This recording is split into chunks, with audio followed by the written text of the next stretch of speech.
My presentation today is it's about how we use data to transform businesses. So I'll keep it rather high level. I'll take you guys through some definitions, and specifically I'm going to talk about how COVID and the pandemic has affected business decisions and how data becomes a part of that. So first things first, about me. So as described, I'm Shruti Ahuja. I'm Indian by heritage. I grew up in Austria largely, and then I've been here since my university. So about education, I've done my IB. Mathematics was one of my specialities. Then I was really interested in web design and something a bit more commercial. So then I ended up in business IT. And at some point, because I was really fascinated with education, I decided to do an MBA. Currently, I'm a head of analytics and insight at Adobe. I'm sure you will all be familiar with Photoshop, PDF, Lightrooms, and the like. And some of the companies I've worked for is Macmillan Publishing. That's where I started my career, actually. So Macmillan Publishing, you all know for the educational books. They also do scientific magazines. And I specifically was working on the scientific magazine side of things. Then some time at BBC Worldwide, some time with travel at lastminute.com, most recently at Ralph Lauren, and then now at Adobe. For anybody who's interested, there's a little Bitmoji to identify myself on a more normal level. So we'll start off with the definition of data. So what is data? Data is basically facts and statistics collected together for reference or analysis. So that's the Oxford Dictionary definition of it.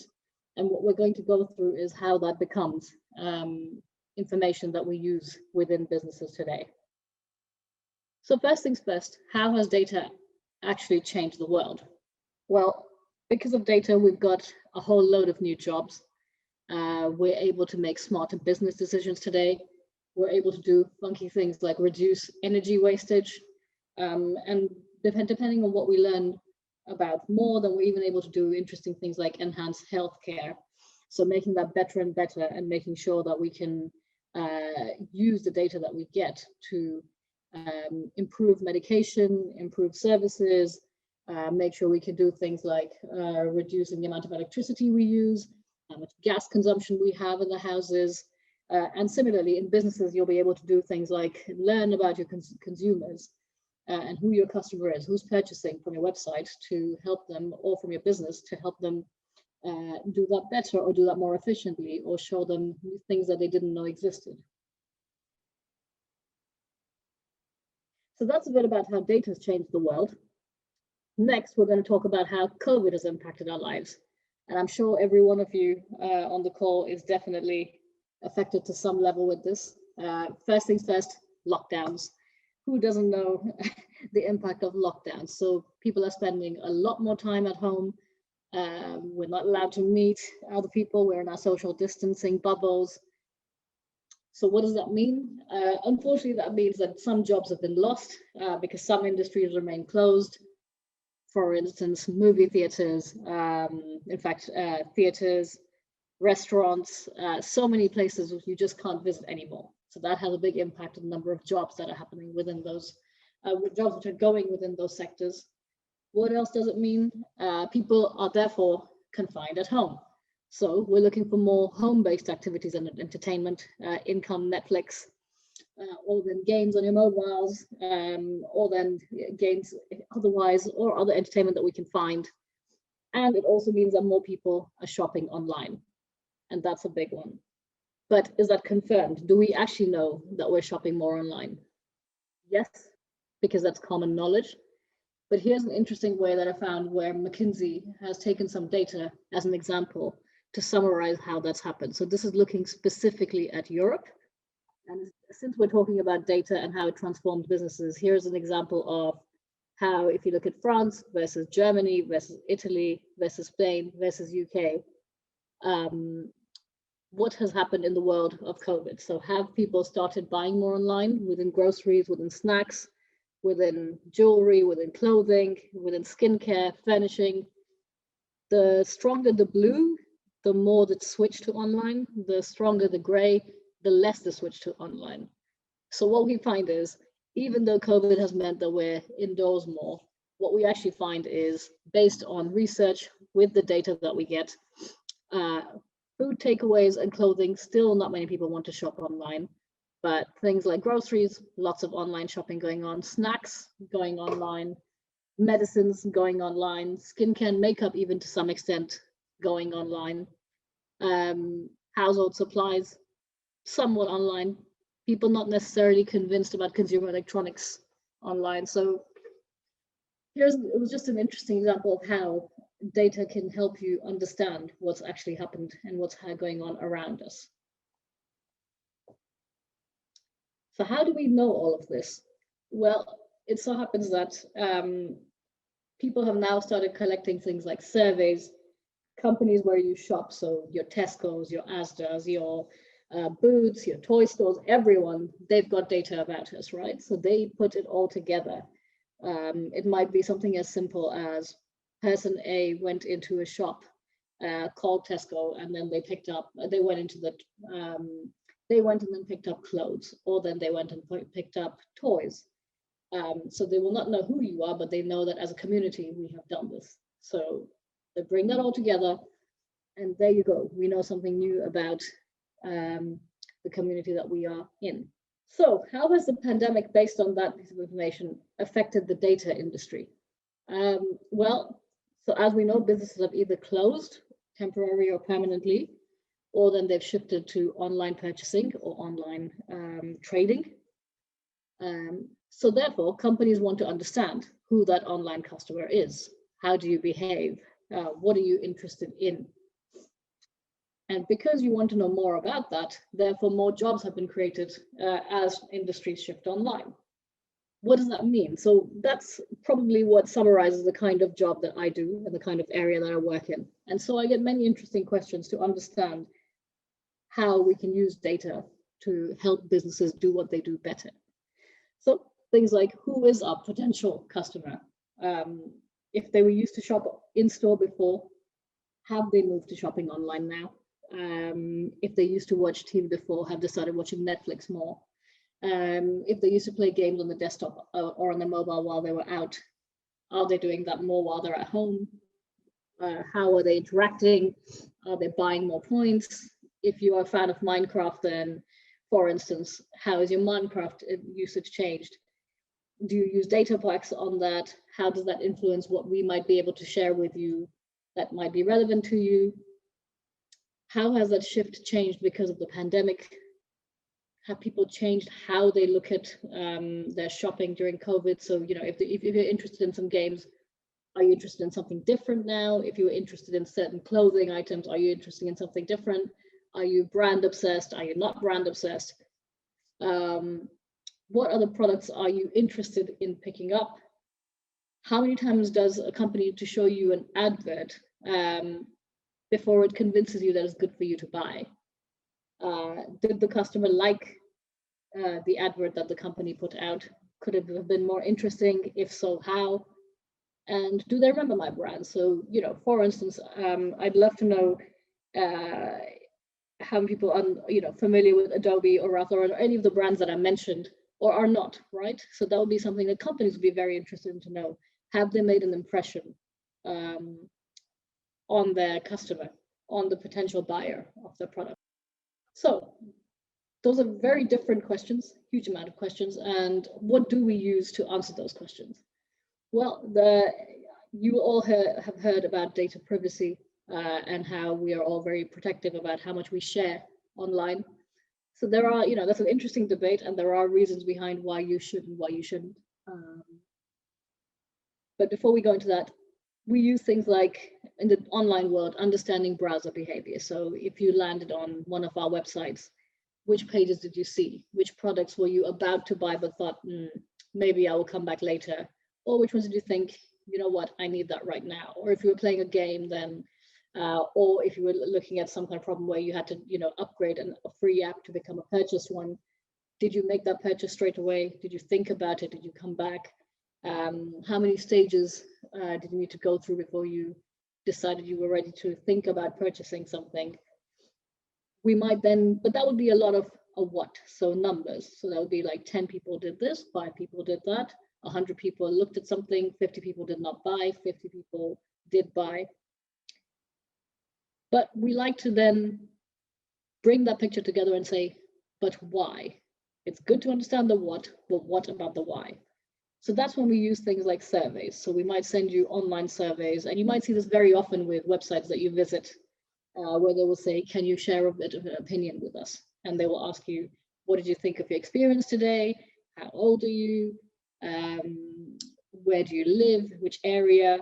So they will obviously not go down to your postcode level, but they would love to understand, if you're living in London, how do you feel about, let's say, an American company? Or if you're living in the UK, how you interact with the UK company? Are you proud to buy British products? Those kind of things. So we will use surveys to understand the why.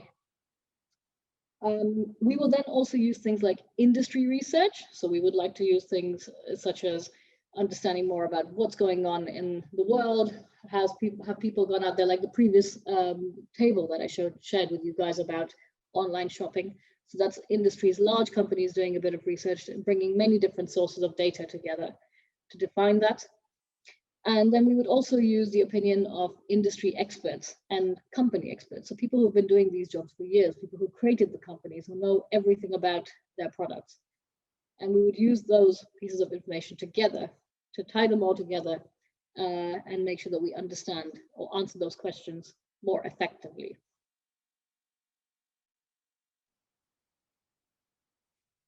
So, having said that, what kind of tools do we use to present findings? Well, before I do the tools bit, what I like to do is understand, why is what I've discovered important? Is it important? What can I do with this information? So if I told you something like, today I went and bought 10 apples, well, that's great. Why is that useful to you? Maybe that's useful to you because I bought 10 apples because the price was lower, for instance, at a shop. Now that becomes a bit more interesting. Maybe you can do something with it if you like apples. If it's not, then what is the point of telling me about 10 apples that were purchased, right? So is it relevant? Does it look interesting? Is it going to make a difference to what I do? So those are simple questions that you need to answer every time you think and look at a big set of numbers and think, oh my God, what am I going to do with this? So if you look at the chart, for example, on the right-hand side, this one is a quick snippet of how we compared a rate of change on one axis versus a rate of change on another axis. And then we've plotted some different pieces, some different products, which I can't share the names of with you on there, just to help understand where we would bucket one against the other. And really, it's just a way of saying which ones are doing really well, which ones are not doing really well. So by itself, just a chart. But the moment you start to explain it, present it, it becomes real information that you could use to your benefit. What tools do I use? Depends. Sometimes Excel sheets are great. Sometimes you put them together in PowerPoints. Infographics would be really useful. And sometimes you just need to talk things through. Sometimes a good conversation about a couple of numbers is great at explaining to someone what you're trying to tell. The result, even though that seems like simple steps, you can actually use the information that you have when you share it effectively to change the direction of businesses and their decisions. So for instance, if we looked at the previous piece, which said, how many people within each industry have started actually shopping online? That's just a chart by itself, but actually when you use that, that's huge for businesses when they think about where are they going to spend the money next? Are they going to still spend more money on opening shops on the high street for you guys to walk into? Or should they maybe look at the future of retail, for instance, and say, actually, we don't need that many high street stores now. Maybe we could just invest more on improving our website so that people are able to purchase more easily or use our websites more easily if that's where they want to be. So those are simple ways of making very effective but huge decisions. So that was my presentation. Any questions? Thank you for that, Shruti. That was really interesting. So I have a personal question. So you have been involved in lots of different industries. You know, you've been in energy and environment, you've been in fashion, automotive. Do you think that that's really valuable to get that experience from different areas? Actually, yes. So what that's meant is you get to a point over the years where you realize that data is very powerful by itself, and you don't need to be confined to a certain industry to apply what you can learn from it, right? So once you understand how to express numbers, how to explain numbers, really, the more industries you go through, the more you realize it's just a matter of making them relevant to those industries. But it really helps you understand so much about the power of just simple numbers and just simple even charts, and how companies need that so much to do what they're doing better. Do you have any standout moments from any of those different areas that you've worked in? Standout moments. A few. I think Ralph Lauren was really interesting most recently, where I was working there just as the pandemic started out, and we obviously, we've got a huge flagship stores where people walk into, and it's been interesting to see how, as people went online because shops had to close, how they had to manage what they learned about people shopping. So suddenly we saw our online sales spike crazily while we were there, and it was just because people were still so interested in buying the products, and they were like, yeah, fine, if we can't do this in store, we're going to do it online. But that meant that you suddenly had to make sure your online offering was ready, and everybody wanted to know what's going on, who's coming online, who are all these new people. Are they youngsters? Are they the older generation? What kind of clothes do we need to supply to them, so that the business is up and running and ready to cater to all these new people? And at that point, everything that our team was doing was very, very crucial. So I would say that would definitely be a standout in terms of how we helped shape what they were learning every day. It seems like you've got a lot of responsibility in your role. Do you get stressed at all? What ways do you reduce that stress in your own personal time? During COVID, a nice walk, or then some games. Online games always help. That's a good stress relief. Most recently, I'm practicing or learning boxing. Not to box anybody else, just for do a bit of stress management. But yeah, that's an interesting way of just getting some fresh air and coming back to it. Yeah. So you have a business information technology degree. What kind of subjects or lessons did you learn at uni? So at uni we had a mix of coding-based subjects. We had mathematics and then economics, business. So it was a very healthy blend of everything which is IT-based and everything which is business-focused. I have got a question from the Q&A. So when starting a data project, what should be the first 3 questions I ask about data? The first 3 questions, that's a really good question. I would say the most important top question, as I was saying before, is why is somebody asking me a certain question about data? What do they want to know? And how will it help them, right? You plan that out and then you start digging into the numbers. Because if you start with numbers, it's very easy to get lost. You put in about, even 100,000 rows or even 100 rows, and suddenly you've got so much to deal with, you don't know what will be valuable. So keep coming back to, why am I looking at this? What am I trying to answer? And another one, how do you start a career in marketing and analytics, especially for generalist marketer? Do you need a degree or a course? You can get quite a few extracurricular courses these days. So one-day courses which help you understand the analytics part of it if you're not keen on a more statistical degree. There are marketing analytics degrees out there themselves now, and they're in full force, but I would suggest that you could probably do a marketing focused degree if you wanted to be primarily marketing, and then do some extracurricular courses around analytics themselves. Or get in the, or even look at something like work experience or an internship within analytics itself, and that will give you a good backbone into it. Do you have any of those within Adobe, any of those entryways? Very interesting question. I was actually asking this myself earlier on. So, I think Work experience, yes, there are some ways around it. Internships become a bit of a longer play, so those are there but far and few between. And do you think that you need to be a creative person to do your job? I think you need to have some amount of creativity in everything you do. So a simple answer, yes, because you need to be able to interpret what you're looking at in an interesting way to make it interesting to others. Yeah. And another question, do you do your own data research or do you have a team who do it?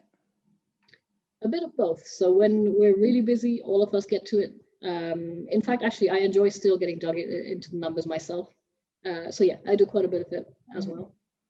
And if data is used in all jobs, do you have to specialize in it in data or be an expert? Sorry, can you repeat that again? Yeah, if data is used in all jobs, do you have to be do you need to be specialized in data or to be an expert?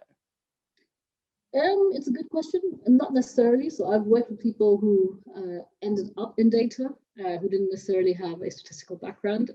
It's about your interest, but it would always help to have an acumen for numbers. And are there any programs that you wished that you had learned early that you use in your job today? I wish I'd thought about data sciences a few years ago. That's one with, if you want to go into deep data science, that you will definitely need a statistical background. It's very, very interesting because you're looking at deep algorithmic, and in fact, coding would also really help, because it so ends up, if you want to be a data scientist, it is a combination of coding and then statistical backgrounds. So that there is a lot in the future of that area for sure. Which I wish I'd known about a lot earlier. Yeah. Have you seen an increase in women in your field? Gradually, yes. Yes, I think there were, even if I look at it about 4 or 5 years ago, there were times when I'd be probably the only female representative, in a boardroom of 10 people, especially when it comes to data. But slowly and surely that's changing. Yeah, well, that's good, isn't it? Do you need a degree to enter your data? I suppose you already answered that, haven't you? Because you can get apprenticeships, can't you? Yeah. What is the most important thing that you've learned in your career across all of the different fields you've worked in? Patience. I'd say, I think if we're talking about data specifically, I think it can be very intimidating. Right, because numbers don't lie, and in itself that's a very scary thought, because there's people who don't necessarily enjoy knowing that much about, but when it comes to the bottom line, especially if you're creative, you don't necessarily want to know your creative was great or it wasn't so great.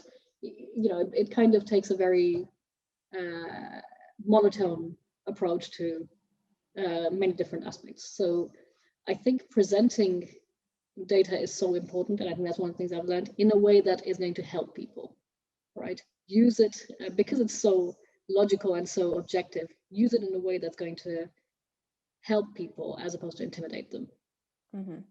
Make it user-friendly almost. Basically, yes. Yeah. What is your favorite part of your job? I think exactly what I said just now. I think I love the piece where you can go to someone and say, hey, guess what? I found something very interesting for you. And maybe it'll help you do what you're doing a bit more easily. Make it a bit funky, make it a bit jazzy, not necessarily with stars and all sorts, but definitely make it interesting. And I'm not sure if you can tell us or not, but what is like your most interesting or exciting project that you've previously worked on? I would say it's a few years ago, so I can't name the company, but I can tell you we were looking at, so one of the things we do is using data to do testing. So let's say if you arrived on one of our websites, we would probably want to improve a certain feature of our website. So let's say we want to make your payment process a bit easier. So what we'll do is we'll do a live test. We'll put a new design out, and then we'll see how that's worked. Has it worked better? Is it worth launching? Or should we just, leave it because it's not doing as well as the original one? But seeing how that plays out is very, very interesting. It's really cool. And we've managed to reshape some huge companies by the power of just simple tests that have completely changed websites. So finally, do you have any advice for the young and budding data scientists who are watching now? I would say geek out. It's the best way. There was a point where I used to think to myself, wow, what am I going to do with myself sometimes? This is so damn nerdy, geeky. This is no fun. But actually, the amount it brings you, and the amount you're able to change with the impact of it is amazing. So keep at it. Yeah, okay. Well, thank you. That's all we've got time for today. So I'd like to give a big thank you to Shruti for your taking time out of your day to do this presentation and answer questions for us. And thank you for everyone who's been watching and sending in your questions. They've been really interesting. So I hope we've inspired you to get involved in data projects. And if you'd like to take on the competition, you can find that at the STATWARScompetition.com. And that should hopefully give you some inspiration. So thank you everyone for joining us, and I'll leave it there. Thank you. Thank you.